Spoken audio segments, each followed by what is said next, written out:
आजमगढ़ के सांसद धर्मेंद्र यादव की बड़ी पहल, रेल मंत्री ने दी 2 नई ट्रेनों की सौगात।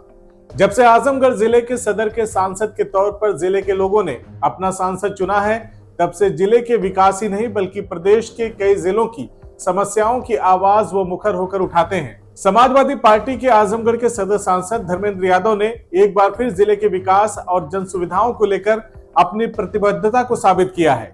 शीतकालीन सत्र के दौरान संसद में उन्होंने रेल मंत्री अश्विनी वैष्णव का ध्यान आजमगढ़ की प्रमुख रेल समस्याओं की ओर आकर्षित करते हुए कई महत्वपूर्ण मांगे रखी थी। इसमें आजमगढ़ से बंद पड़ी ट्रेनों का पुनः संचालन और दिल्ली मुंबई के लिए नई ट्रेनें चलाने की प्रमुख रूप से मांगे शामिल थी। इस मांग को लेकर रेल मंत्री ने अब सकारात्मक रुख दिखाते हुए संबंधित निदेशालय को जांच और कार्रवाई के निर्देश दिए हैं। धर्मेंद्र यादव ने 19 दिसंबर 2024 को रेल मंत्री को पत्र लिखकर पूर्वी उत्तर प्रदेश के मऊ, आजमगढ़ और अंबेडकर नगर जिले जैसे बुनकर बाहुल क्षेत्रों को दक्षिण भारत के महानगरों से जोड़ने की आवश्यकता पर जोर दिया था। उन्होंने बताया था कि इन क्षेत्रों से महानगरों के लिए पहले से संचालित कुछ ट्रेनों का या तो स्टॉपेज नहीं है या उनमें आरक्षित सीटों की संख्या बेहद सीमित है। उन्होंने रेल मंत्री को बताया था कि उत्तर प्रदेश का पूर्वी क्षेत्र बुनकर उद्योग का गढ़ है। इस क्षेत्र के बुनकर अपने व्यवसाय के सिलसिले में अक्सर दक्षिण भारत, दिल्ली और मुंबई जैसे बड़े महानगरों की यात्रा करते हैं। ऐसे में पर्याप्त रेल सेवाओं का अभाव उनकी आर्थिक गतिविधियों और व्यवसाय को प्रभावित करता है। सांसद ने इस समस्या को गंभीरता से उठाते हुए तत्काल मऊ, आजमगढ़ और अंबेडकर नगर को जोड़ती हुई 2 नई सुपरफास्ट ट्रेनों के संचालन की आवश्यकता पर बल दिया था। सांसद धर्मेंद्र यादव की इस मांग पर रेल मंत्री अश्विनी वैष्णव ने त्वरित संज्ञान लिया और विस्तृत जांच के निर्देश दिए। भारत के रेल मंत्री ने समाजवादी पार्टी के मुख्य सचेतक धर्मेंद्र यादव को पत्र लिखकर उनकी मांगों की सराहना की और आश्वस्त किया है कि इन क्षेत्रों से दिल्ली और मुंबई के लिए प्रतिदिन 2 सुपरफास्ट ट्रेनें संचालित करने पर काम शुरू कर दिया गया है। इसके अतिरिक्त रेल मंत्री ने मंझवा रेलवे स्टेशन पर भीमगांव ओवरब्रिज निर्माण की मांग पर भी सहमति जताई है और संबंधित विभागों को निर्देशित किया है कि इसे प्राथमिकता के आधार पर पूरा किया जाए। आजमगढ़, वाराणसी और गोरखपुर को जोड़ने वाली नई रेल लाइन परियोजना में भी उल्लेखनीय प्रगति देखी गई है। केंद्र सरकार ने इस परियोजना के 200 किलोमीटर हिस्से को मंजूरी दे दी है, लेकिन इसके वास्तविक निर्माण के लिए अभी वित्तीय स्वीकृति लंबित है।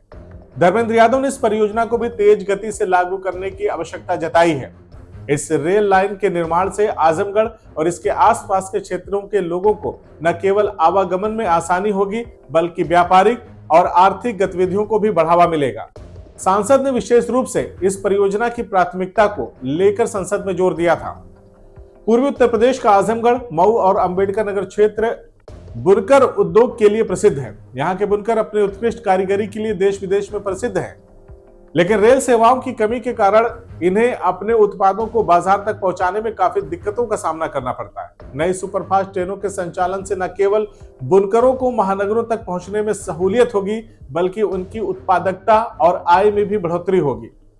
इसके साथ ही यह कदम स्थानीय युवाओं को रोजगार के नए अवसर भी प्रदान करेगा।